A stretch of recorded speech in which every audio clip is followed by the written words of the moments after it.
Assalomu alaykum, hurmatli televizor ko'rguvchilar. Yaxshimsizlar?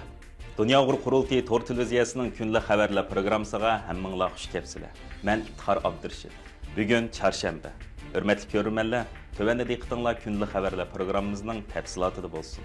Mush ayning 3-kuni Germaniyaning poytaxti Berlin shahrida Xalqaro Turk madaniyati tashkiloti, ya'ni Turksoy tarafidan Yevropada tunji navbatga ilib berilgan Türkiye milletlerinin dünya medeniyeti ve terakkiyatı qo'shgan töhfeleri degan temadagi munbirga Dünya Uyghur Qurultayının sobiq raisi Dolqin Aysa ve Qurultay fondining raisi G'ayur Qurban apandilar alayda taklif bilan qatnashgan bo'lib, mazkur munbir Ozarbayjonning Berlindagi elchixonasida ilib berilgan. Turkiy davlatlardan Turkiya, Ozarbayjon, Qozog'iston, O'zbekiston, Qirg'iziston va Turkmanistonning bosh elchilarining qilgan echilish so'zlari bilan boshlangan mazkur faoliyat haqida ma'lumot bergan G'ayur Qurban apandi mundaq dedi. Bu şu Türk O'rta Osiyodagi, jumladan O'rta Osiyodagi Türk davlatlarini o'z ichiga olgan bir uyushmagan, ittifoqgan Türk madaniyatini ching'itish, Türk xalqlari orasida qarindoshlik va hamkorlikni beg'ini mustahkamlashni maqsad qilgan ekan. Ve muşu faaliyet o teşkilat kurulgandan beri bir qancha qitim her qaysi yerlerde ilib berilgan bo'lsa-mu, bu Avrupa'daki tunji faaliyet ekan. Bu faaliyetga 300 ga yaqin adam qatnashibdi. Şu qatnashgan Germaniyadagi siyosatchilar, diplomatiya adamlardan boshqa yana biz şu köplagan Türk xalqlariga vakolatan Uyg'urlarni qatnashdik. Bu jarayonda biz Ozarbayjonning, Turkiyaning va shundaqla Turkiyaning bosh elchilari bilan ko'rishdik. Shaxsan va fikr almashtirish imkoniyatiga ega bo'ldik. Undan boshqa shu Türk O'rta Osiyodagi Türk jumhuriyatlarining diplomatlari bilan ayrim uchrashib, Uyg'urlarning masalalari haqida fikir bayon qildik. Ve shundaqla bu faaliyet mezgilida Uyg'ur masalasining bir kun tartibga tilga ilib o'tish uchun shu yig'inda savol so'rash orqali jamoatchilikning diqqatini Uyg'ur masalasiga, Uyg'ur madaniyat va Uyg'urlarning navbatdagi masalasiga og'dirishga tirishdik.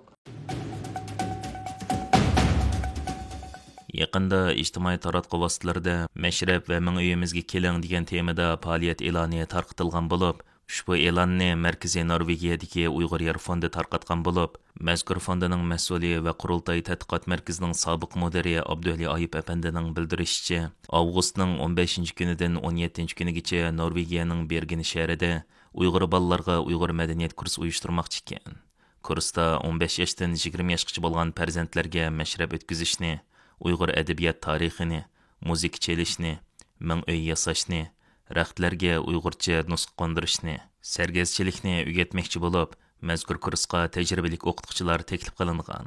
Ular ming uy tadqiqotchisi, rassom Nijot Hoshur, muhojiratda Uyg'ur madaniyat tadqiqoti bilan tanilgan sargazchilik ustasi Zulhayot O'tkir, Yevropa Uyg'ur ansamblining a'zosi Tembir, Dutar va Satar Mayri Mirkamil Turkiyal, Uyg'ur adabiyoti tadqiqotchisi va shoir Abdushukur Muhammad ekan. Bu xildagi tarbiyalash kurslari tunji qatim o'tmishki safar degan nomda 2023-yili Berlinda, ikkinchi qatim 2024-yili Mashrab va Ming uy degan ism bilan Stokgolmda o'tkazilgan bo'lib, har ikki qatimliq faoliyatlar yosh farzandlarimizning va ota-onalarning mamnuniyatlari bilan oxirlashgan edi.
Xitoy Uyg'ur irqiy qirg'inchiligini yoshirish uchun ta'tir tashviqotini izchil davomlashtirayotgan bo'lib, bu yilmi Qurban hayitliq siyosiylashgan o'yin qo'ygan bo'lib, yuqori darajada tashkillangan mazkur tashviqot o'yinida Xitoy hukumat doiralari mustamlik ostidagi vatanimizning poytaxti Urumchida atalmış Şinjan Xalq Teatri maydonida Qurban hayitliq usul uyushtirgan. Buningda tajovuzchilarni qo'llaydigan naqshlar va milliy usullar ko'rsatilgan. Zulmni aqlash va Xitoy Kommunistik partiyasining atalmış Millatlar Ittifoqligi hikoyasini targ'ib qilish uchun davomli tirishchanlikning bir qismi sifatida Xitoy qo'llashidagi san'atkorlar, jumladan rayonlik davlat naqsh usul ansambli a'zolari an'anaviy Uyg'ur kiyimlarini kiyib, bizning Şinjanimiz yaxshi joy, gul nemishqi buncha qizil va qaraat qatorliq kona partiya naqshlarga usullarni o'rinlashga majburlangan. Haqiqiy Qurban hayit bayramiga selishtirganda Uyg'urlar an'anaviy holda bu kunni jamoat bo'lib hayit namozi o'qish, qurbonlik qilish, o'zaro hayitlashish, bolalarga hayitlik berish va maydonlarda kollektiv holda samoqqa o'xshash an'anaviy usullar bilan o'tkazilgan bo'lib, bu an'ana 2016-yildan buyon